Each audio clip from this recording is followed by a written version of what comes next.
Okay, we're live. Welcome everyone to this fourth of 4 Big Body Stories live stream. We're really glad that you're joining us, whether you're seeing this in the moment on YouTube or whether you're watching the video later. Welcome. If you're new to InterPlay, InterPlay is an active, creative way to unlock the wisdom of the body. And some of the ways we do that are through improvised stories and songs and movement, as a way both to understand a little bit more about ourselves and also to learn a little bit more about each other. One of the forms that we use is the big body story. And in the big body story, you have the option, the possibility of including any of those elements, movement, sound, story, to create your story. So it's often kind of a interdisciplinary sort of story, multifaceted. And that's what we're going to be doing today. We've been Randy and I have been leading big body story classes pretty much since the pandemic started. So really 2.5 years. We've done over 200 of them. And each time we have 3 or 4 or 5 people who come and each tells a story. We take 5 minutes to each tell a story.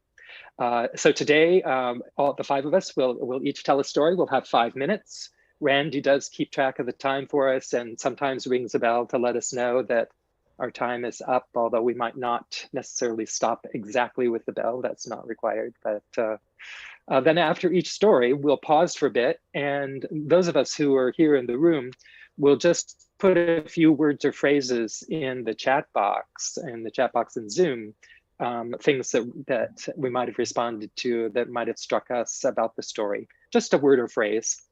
And then we'll read those so you can hear them as well. If you are subscribed to the YouTube channel, you can also participate in the live chat that's part of YouTube. So you could do the same thing. And even now, if you wanted to just put who you are and where you're from, if you're willing to do that, you don't have to, but if you'd like to, it's fun to know who's there.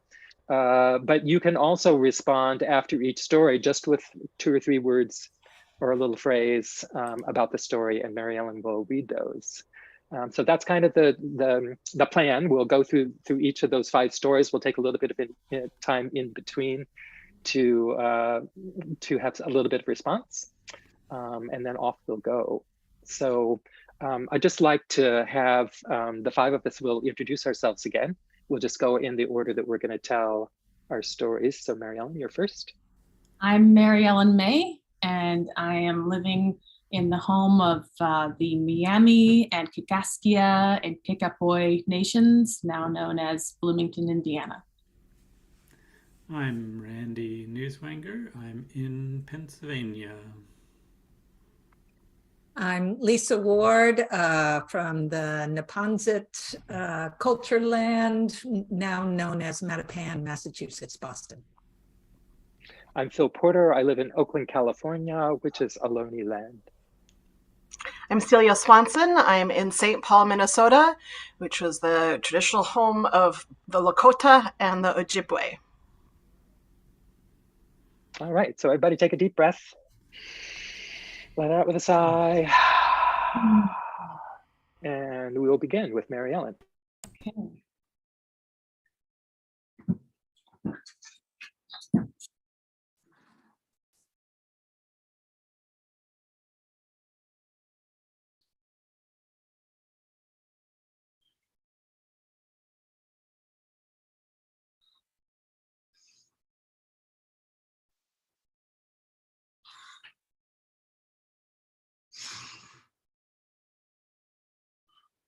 There's a sign probably this big. Maybe it's bigger than that. I'm not sure I can actually show how big it is.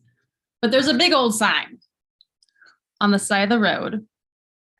Driving 46 west, past Ellettsville, towards Spencer, Indiana.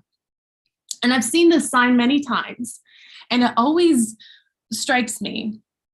And I saw it Saturday, and the sign says, Jesus is coming, ready or not. And I wonder about this sign because if, it doesn't really read like that. It kind of, every time I see it, it reads more like, Jesus is coming, ready or not. And I'm Am I ready? Probably not. I don't know what to do with the sign. I've seen it so many times. This time I had my child in the car, and children, they just ask questions. And I didn't expect this when I became a parent, but you become the question answerer. And it's kind of wonderful because you get to help shape their perception of the world and guide them.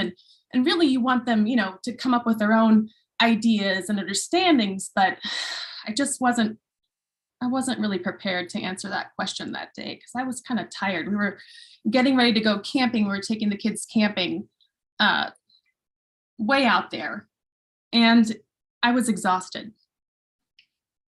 And I just feel like this sign, if it just said it a little differently, like maybe it's my interpretation. Maybe I could just interpret it as like, Jesus is coming, ready or not. It's just more like a party or something, because I don't really know much about Jesus. I'm not Christian, but everything I've, understand factually about the person historically, he seemed like a really good guy. And he seemed loving and kind. And the people who I know who love Jesus have this lovely idea about him or notion about him. And so when I read this sign that feels so ominous, it just doesn't jive. It doesn't compute. And I don't understand. I just don't. So I was glad that my son was playing on his iPad and he wasn't really paying attention to the sign and he didn't even notice it. And I just drove by, and like I always do. And I get to the campsite and I can tell that my husband and my other son arrived first. And I can tell that he's not happy. And I just know it. And I pull up, he hasn't done anything. He hasn't taken anything out of the vehicle at all. He's just troubled. And I look around and I realize we are on top of everybody else. On the map, it was like, look, there are all these little camping spots. And that's not how it was. That's not how it was. We're like right up on each other. And usually we do, primitive camping, but that wasn't an option this time because we got on the ball too late. The kids wanted to go camping, so we got everything ready. There were no more spots available. The only spot that was left was an electric spot with all the campers and the big wheel trucks. And so I can tell he's not having it. And he wants to bail. And we have worked so hard to make this happen. And the kids really wanted to go. And I'm thinking, can we just make it work for this one night? Just, do this for them. And it was especially my youngest. He really wanted to go camping and he's so cute and you just can't say no to him. So I said, please, let's do this. And he did. He started taking everything out of the car and setting things up. And I thought, let's take a deep breath.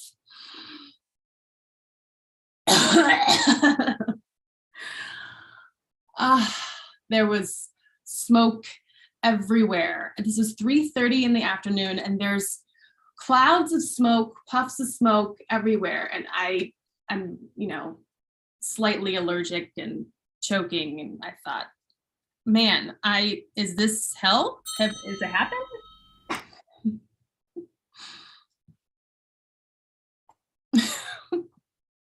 Take a deep breath and let it out. And we'll put some notes in the chat box. And if you're watching on YouTube, you can do the same if you're subscribed to the channel. Just a word or a phrase or two.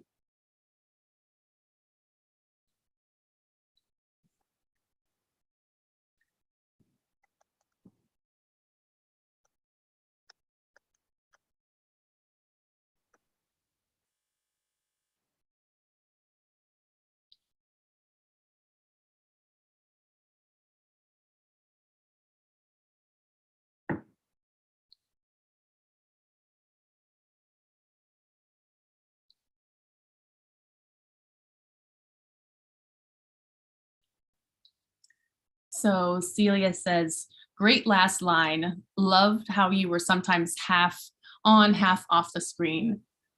And Phil says, camping on top of each other. Can we make it work just for one night? Ready or not?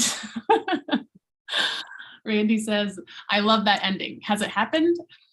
And Lisa says, I loved how you let the story unfold. Felt like you were talking just to me. You can be my question answerer anytime. Thank you. And I'll read some folks from YouTube. Leora says, love the surprise of how the ending tied in with the beginning. And Akala says, don't tell Jesus where I am. We have been playing hide and seek for decades. Pretty sure Jesus camps hardcore. Not in armies, you are safe for the night. Oh, Alander says, personal and powerful. Thank you. Thank you so much. Thank you all. All right, Randy, you're up next. So thank you, Maryellen, for your story. Oh, yes. Forgot that part. So take a breath.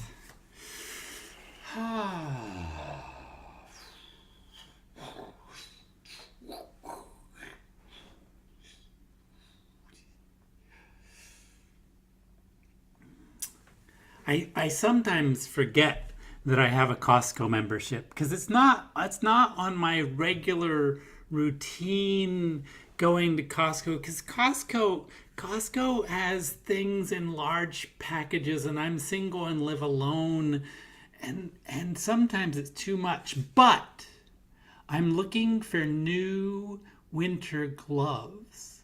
Looking for new winter gloves because winter is coming. Winter is coming. Winter is coming, and I'm looking for new gloves. And I thought, well, that's not how it was. I didn't just think of Costco. I checked my junk mail. And there was a flyer from Costco, because I am a member and they send me regular flyers, and there on the front cover was some clothing, and on the inside was the men's gloves. It's like, oh, I could go to Costco. Now this, I know this is going to be on YouTube forever, but this is not really a long-term permanent advertisement for Costco, unless you want to sponsor me and give me lifetime gloves. Anyway, so I went in and they have a glove that's got a lithium-ion battery and 8 hours of warming. They have a glove. They have a glove with I mean, if I stop to think about it, it's obvious this is the direction that society is heading. It's just so obvious that batteries are going to be everywhere doing everything for us. So why shouldn't my fingers be warm? Well, the reason my fingers shouldn't be warm is because they're $99. See, this is where it's not really an ad for Costco. They're $99 and they didn't quite fit. Now, you'd think with all of my body wisdom, I would have noticed before now that when I put on gloves, like the constriction part that feels like it's made to be there is like right there, a little bit too high. And I had, standing in Costco, I had this epiphany. That said, maybe I need extra large men's gloves. Maybe I need extra large gloves. So I thought, well, where do I find the extra large gloves? Well, they're really hard to find because gloves are a seasonal item and the display rack of gloves isn't that big, and they're trying to get one for everybody. And I go to cheap discount places. So, all of that combined just makes it hard. So I'm considering, I have not convinced myself of this yet, but I think on the internet, I'm going to order a pair of extra large gloves. Now I know some of you are the kinds of people that get things and return them to stores when they're not the right thing. I don't know if I've ever returned anything to a store. That can't be true. I must have done it sometime. But I'm not the kind of person that will get lots of different things and then return them. But it just seems like maybe I should find one of those internet retailers that has like a generous return policy and get like 6 or 8 pairs of men's gloves. Maybe I could even try out one of the heated pairs. I know there are people out there who would actually try the gloves out for the whole period of allowable returns and warm their fingers all that time and then send them back. I'm certainly not, because Jesus might be coming, ready or not, and I sure want to be ready, and that's not a Jesus ready thing if you use that thing all up and then send it back for your money back. But if that's you, I'm not really judgmental about that. You do you, and I'll do me. And maybe this winter I'm gonna go through the winter throwing snowballs at my brothers that are already partly melted because my hands are electrically heated. And just imagine how that's probably not a Jesus thing either. So throwing an ice ball at your brother because you've already pre-melted it. But maybe this is the year of good gloves. And take a deep breath. Let it out. And we'll put some notes in the chat box.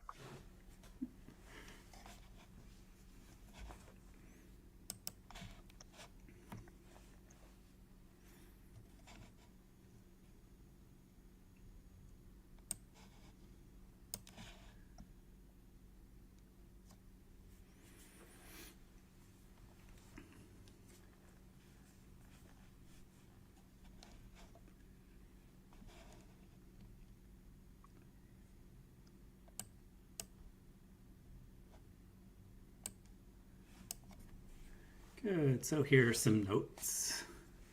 Lifetime gloves, woohoo! $99 gloves that don't fit is not an endorsement.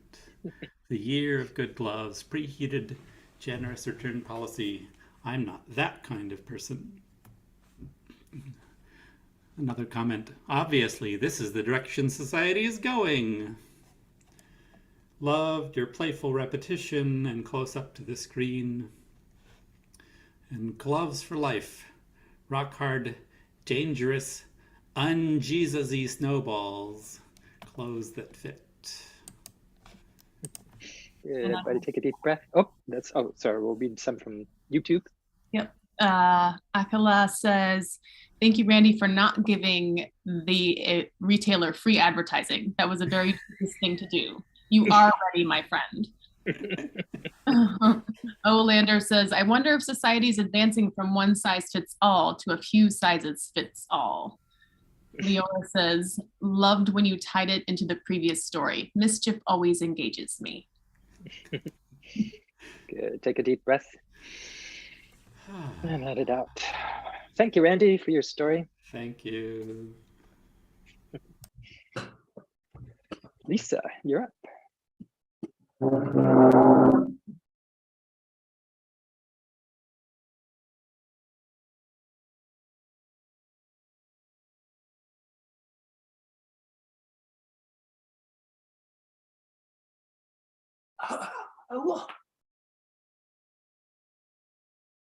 So I went to Montreal first time and went to this place called the Biodome, which is this huge building, huge dome that was built for the 1976 Olympics there.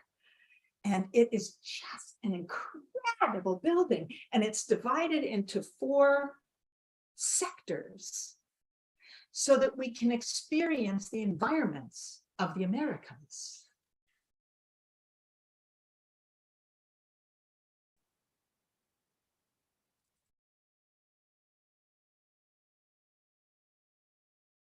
And first I went to the rainforest. And when you go in, each room is huge and there's no cages or anything for the animals. I have a little bit of, I don't know, I'm not sure about zoos. I don't really like caging. I get it. I get that we need to see diversity and that it's good to have wonder and that it's nice to learn about animals, but I always just am not so sure about caging animals. But in this place, they're just out, they're just hanging, and they looked healthy, they looked chill. It's very, very cool. And then I came across parrots, which were all sitting there talking to each other. And then monkeys. And they were on trees and they were swinging from branch to branch, swinging from branch to branch. And then we went into polar place, a polar environment. We put our jackets on and really could have used those electric, heated gloves. We really could have used those. But we went into there, and I'm telling you, I have never seen this before, but tons of penguins. And there were a couple of large penguins that were way in the back that were just standing still. And they were so still. Their stillness was so still. I thought that they were cardboard cutouts, to help the other little penguins feel like they had a mother and a father or something. They just were standing there, incredibly still. And then suddenly there was some sort of a noise somewhere, and one went, and I was like, whoa, they're moving. It was unbelievable where they would just be completely still. And then, of course, they'd walk.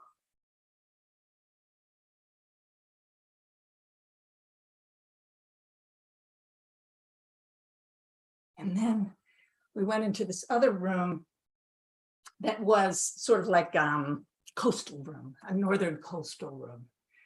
Gorgeous, gorgeous room with water and a huge expanse again. And then there was a seagull that was flying all around the dome, flying, and came very close to the edge that was painted like sky. So it looked like the sky went on forever. It reminded me of the Truman Show. I don't know if you've seen that, but it's an old movie where this guy, he's born basically by a corporation and everybody's watching him live his life. And there's at the very end, you see the sky and you really do think it goes, and then he bumps into it. Well, this seagull went right to the edge and then flew around. For some ways, it knew not to bump in to the wall, but it just was flying.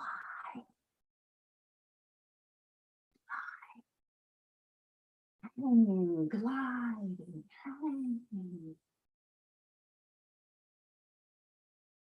And then we went into another place, a maple forest. And that was just gorgeous too. But when I went underneath, somehow I got back into where there was water. And I realized as the animals were coming towards us, I thought, maybe this is feeding time. That's why we get to see all these wonderful alligators, parrots, monkeys, lynxes, all these different animals were coming towards us. I thought, oh, it's feeding time. And we were in this down below, and there's this tank of water with all different kinds of fish in a bowl. Wall. And then a bigger one, wall. And suddenly food was put into the water, and birds dove into the water, just thrusting down to the edge of the water. And then they would somehow get the food and then do something so that they would go back up with bubbles following them. Oh my God, I've never seen this. So they're diving for the food and come up.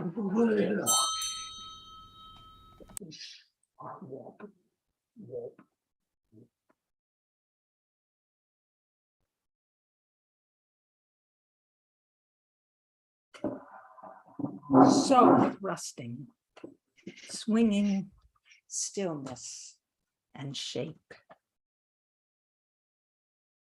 And take a deep breath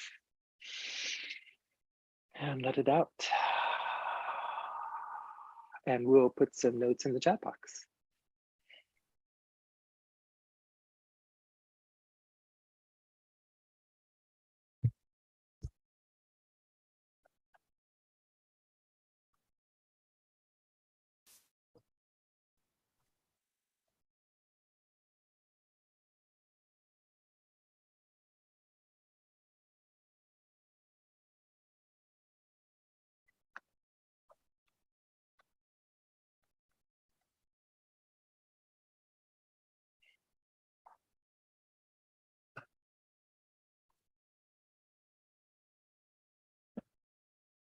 Oh, gotta see.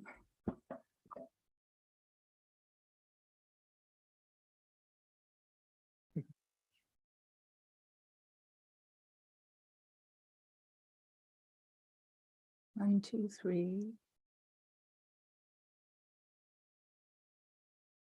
Maryellen, do you have one or? Mine's up there. I think they're all in. Okay. So Phil said gloves for life. Oops, no. The wonder of nature, even in constraint, so many different kinds of life. Randy, the stillness of penguins and the soaring of a gull both inspire me. I love the dance of the fish. Celia, parrots all talking to each other, still penguins, seagull in its own Truman Show, great fish imitations, diving birds and rising bubbles, lovely images that brought me into your experience. Maryellen, I'm not sure about zoos either, but this place sounds amazing. Love the stillness of the penguins, and your waddle was perfect. Thank you. And from YouTube,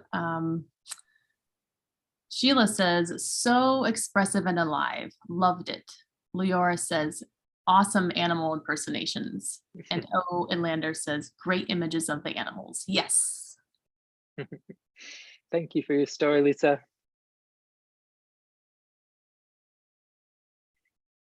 Okay, I think I'm up.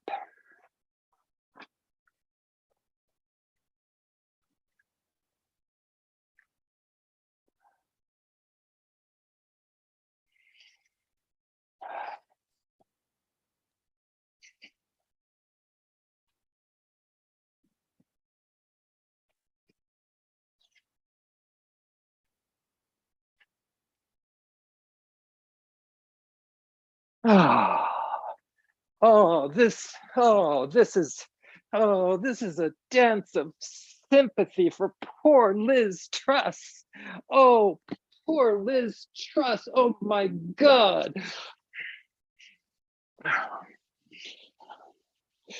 So I don't know if you're a news junkie. I don't know if you're paying attention to the news, if you're paying attention to what's happening in Great Britain, but Liz Truss resigned as prime minister after 44 days. Oh my God, that would be so embarrassing. And you know, it's all happening in a fairly public manner, don't you know? It couldn't be on a bigger stage that this is happening to that poor woman. Oh my God, oh no. And I'm sure you heard the little news thing about how some, you know, wise ass, someone or another took a head of lettuce and put a blonde wig on it. And he said, which has a longer shelf life, Liz Truss or the lettuce? And that became like a huge thing. It was almost as big a story as the story of the resignation itself. Liz Truss, oh poor Liz Truss and the lettuce. She's going to be remembered forever for being the longest lived prime minister. And there's the lettuce thing. It wasn't enough that she just failed as prime minister. Oh, I'm so sorry for Liz Truss. So sorry. Even though, you know, all these people are conservative politicians and they're doing blah, you know, I wouldn't agree with them for anything. Blah, so, oh gosh, several years ago, a whole bunch of years ago, a friend of mine was supposed to be leading a workshop about fear, and he couldn't do it, so he asked if I would do it. And it wasn't exactly an InterPlay thing. It was through another organization, and he had some kind of ideas about what to do. And you know, so in his idea, and this was quite typical of this guy, his idea was we talk about the fear of intimacy, and the fear of death, and the fear of some other big thing, like 5 big things to be afraid of. You know, kind of assuming that everyone is afraid of the same 5 things.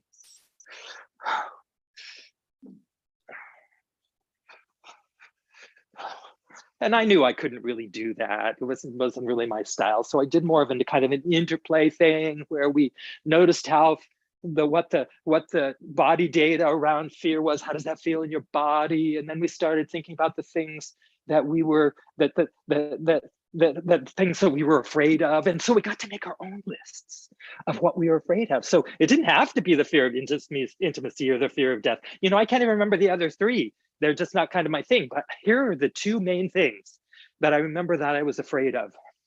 that ended up on my list. Besides, I said, we don't need to put down the things like spiders and steeply raked sports arenas. I just have this thing about steeply raked sports arenas, like in the upper rows, you can stand up and you could roll down the thing and fall all the way down. But we weren't talking about kind of those sorts of things. But the two things on my list, the one was what I called freelance fear. And, I was doing a lot of freelance work at that point, graphic design and this and that. And, freelance fear is the fear that the last job you had is the last job you'll ever have. Because when you're freelance, you have to keep finding the jobs. And so, there's always this little afraid, even though I hadn't really been out of work for a long period of time, I was still afraid so that was one of them. The second one was the fear of embarrassment, of doing something embarrassing in public. Those were my two fears. So you can see how I can relate. I can relate on a very personal level to Liz Truss, because she just, so much embarrassment on such a big public stage. Oh no, and the letters, oh no, oh no, oh no, oh no, oh no, oh no, oh no. Oh, I wonder if she has any regrets about any of that stuff. And not only that, you know what she has to do? She has to go talk to the king to get out of being the prime minister. Now, I hope the king is kind to her and doesn't bring up the thing about the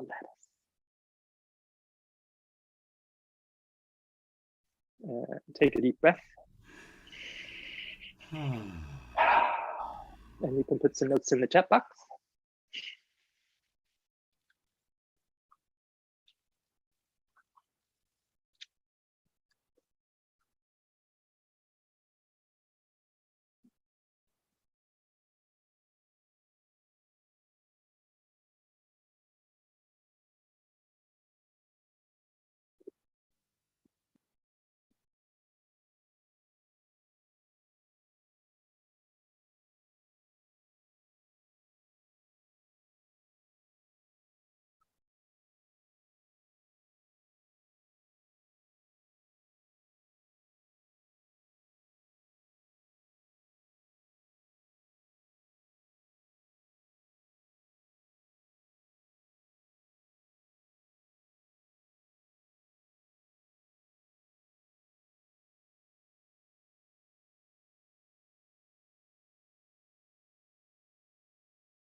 So Lisa says, Phil, I admire your ability to be that compassionate towards Liz Truss. Thanks for the reminder. I felt your pain.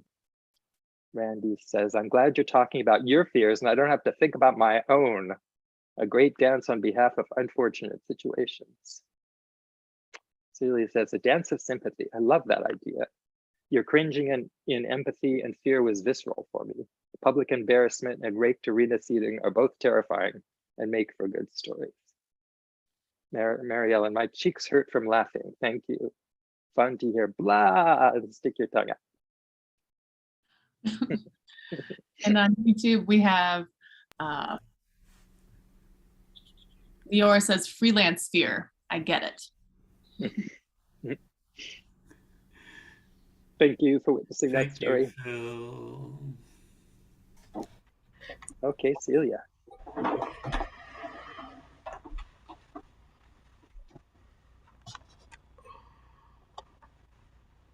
You all get to enjoy the strange phenomena of my Zoom camera making my plain shirt look very sparkly.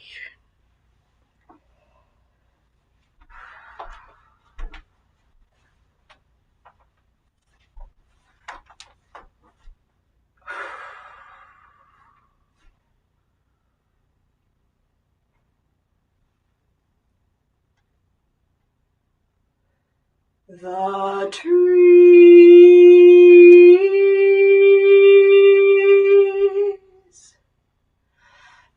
trees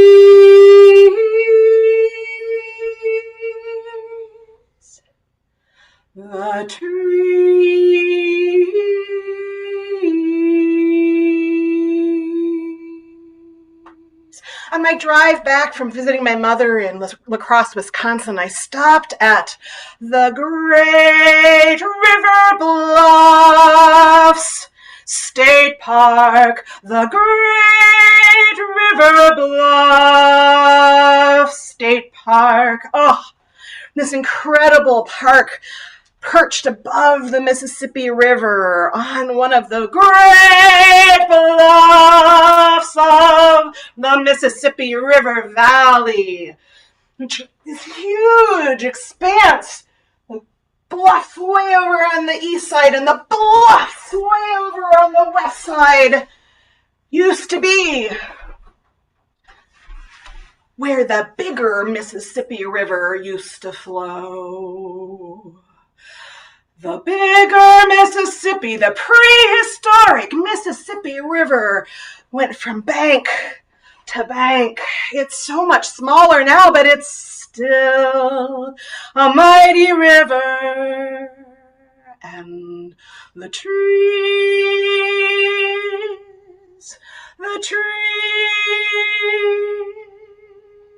it was drizzling a little bit when I got out to walk, and there was nobody else on the park on a Monday morning. I think I saw one other car in the park, so I knew when I was hiking around, I had this cathedral of golden yellow all to myself. And the wind occasionally would come up.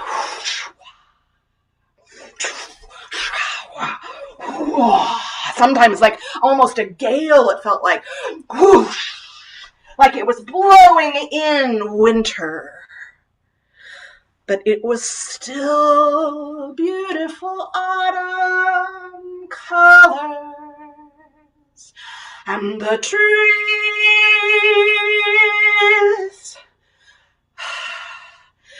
stands of them perfectly straight and tall.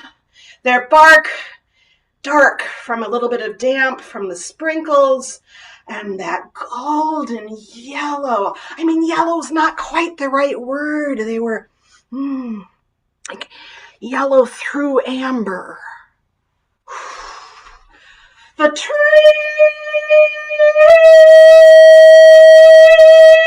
I took way too many pictures. I mean, God bless the person who invented the camera on the cell phone. That just simple point and shoot, point and shoot, point and I took so many pictures because everywhere I turned, it was so beautiful. So beautiful, this phase, which is really about death. Spending time with my mother, she's still pretty deep in her grieving process. She's about 10 months in now, and it's still heavy. The loss of her partner of 67 years weighs heavily. But she is in a beautiful phase to me of her golden leaves. Soon to drop, I know that. She's 88. If I'm lucky, I have her another decade. And I am lucky to have her. But this beautiful golden forest made me realize that the cycle of birth and death and rebirth and birth and life and death and rebirth and life and death are all beautiful, like the trees.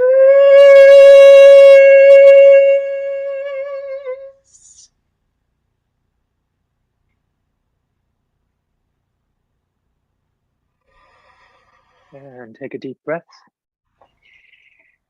and let it out. and we'll put some notes in the chat box.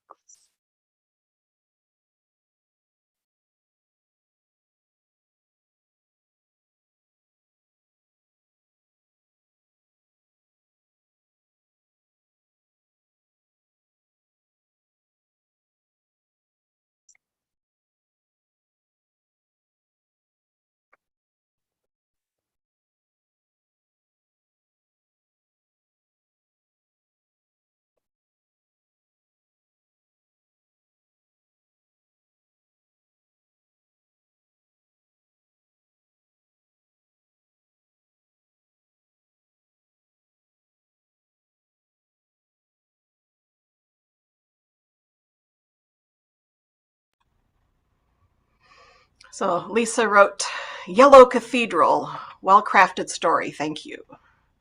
Randy writes, a dance, song, and story to match the size of the river, the wind, the grief, and the trees. Phil says, life and death and beauty. Loved seeing the landscape through your eyes, your words, your songs. Maryellen says, the resonance in your voice transported me into the expansive bluff, golden years, golden leaves.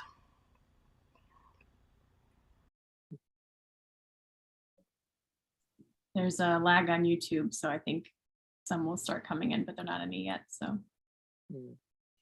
All right, thank you for your story, Celia. Yeah, so that's the 5 of us. Again, I want to thank you all for coming to witness, or if you're watching later, again, I want to thank Maryellen for helping us connect to YouTube and to be such a gracious tech host.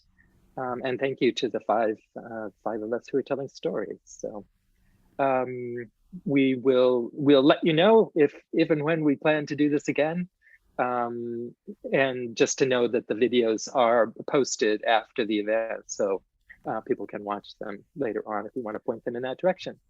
So again, thank you, and have